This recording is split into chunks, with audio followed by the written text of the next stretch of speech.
The best defense is knowledge. Just by watching this show, there's no way you're ever going to fall for this scam.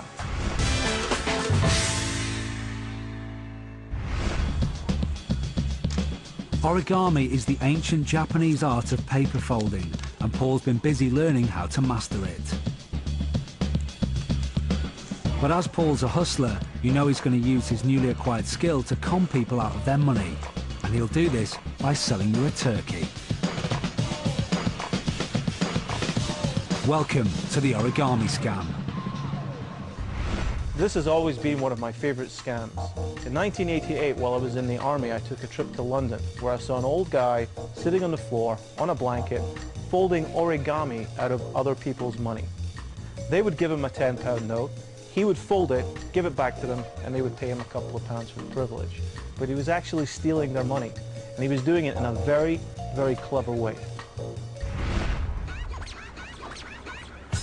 We're in buzzing Leicester Square, a popular tourist spot, and of course, where there's tourists, there's endless money to be made.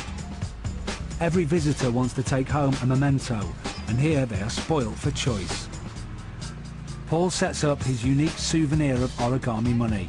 All you have to do is give him your £10 note, and he'll fold it into an animal of your choice.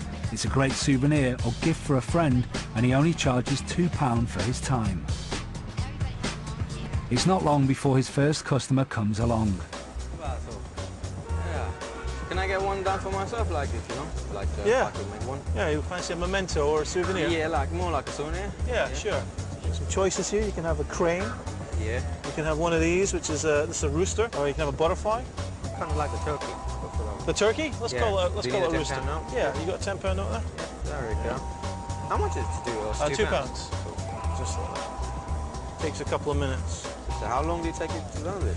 Well, I've been doing it since I was a kid. It's more like a hobby for you. Out. Yeah, but you know, it's a good way of making a little bit of extra cash. Oh, yeah. So to speak. This is where it starts to get interesting. We're going to make a head out of this. That's wicked. Which, believe it or not, is the hardest part. And then you create a beak like that, a head. Wow. And that's your rooster. How wicked. See? And what I'll do with that is give you one of these, put that in there like that. Yeah. And if you ever decide to give it as a gift, you can always come back and I'll make some more. Thanks a lot. Yeah. Nice to see you. Take care. You too. Bye-bye. See you soon. Bye. That's one satisfied customer. Let's see what he thinks of his purchase.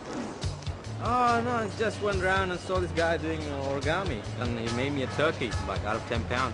It was amazing the way he did it, like, so much of folds and everything. He made some triangles, and then in the end, he just pulled out a beak up in the front, and just, there you go, that's your turkey. I was like, almost like really amazing. Bye.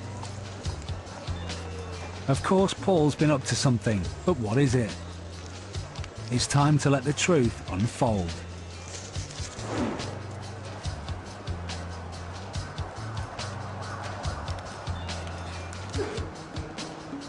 That's weird. I gave him a full £10. To see what Paul's been up to, we need to go back in time. Before he's even set up the stall, he pre-cuts some £10 notes in half. Then folds those halves the same way as he does on the stall, stopping midway through the process. He does this several times over and stashes them in his bag. Then he's all set and ready to go. £2. When he takes the mark's money, he folds it in the same way, but when he gets to the midway stage, he swaps the mark's £10 for the half £10 he folded earlier, using his roller as the reason for digging into his bag. If you missed it, don't worry, so did the mark. Here it is from a different angle.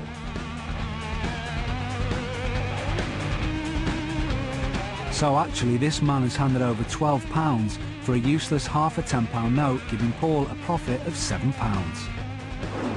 It's impossible to see the switch from where the mark is standing, so he never suspects a thing. The beauty of this scam is that no customer wants to unfold the note, so Paul can stay there all day long repeating the same con, safe in the knowledge that he won't be confronted with an angry duped customer, and that's exactly what he does. How you doing? You give me the tenner, plus £2, I keep the £2, you get the tenner back. Another mark gives Paul his £10, and he watches closely in fascination as his nifty fingers get to work. Of course, he doesn't spot the switch and leaves a satisfied customer. Great, take care. Bye-bye.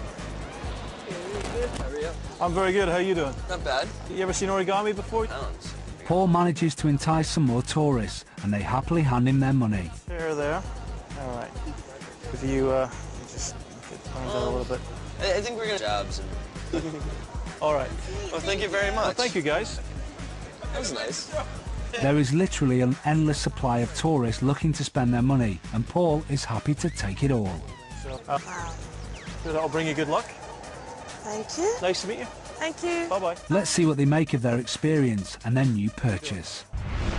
Came upon a kind gentleman who made us a little rooster. It's a bird. Hustlers will do anything to get their hands on your money. Okay, it's half a £10 note. It's a rip-off. Well, he's a little trickster, I guess. I'm sorry, I'm quite shocked actually. It's just a half a £10 note. I've never actually been ripped off before, but I guess it's the first time for everything. So can I go over there and jump him? I think the general rule is always be wary when handing your cash over to somebody, whatever they're going to do with it. You know, in Paul's case, it was so covert, the switch, that even if you were watching, it would be very difficult to spot. But, you know, if you like origami that much, do it with blank pieces of paper. It's a lot cheaper.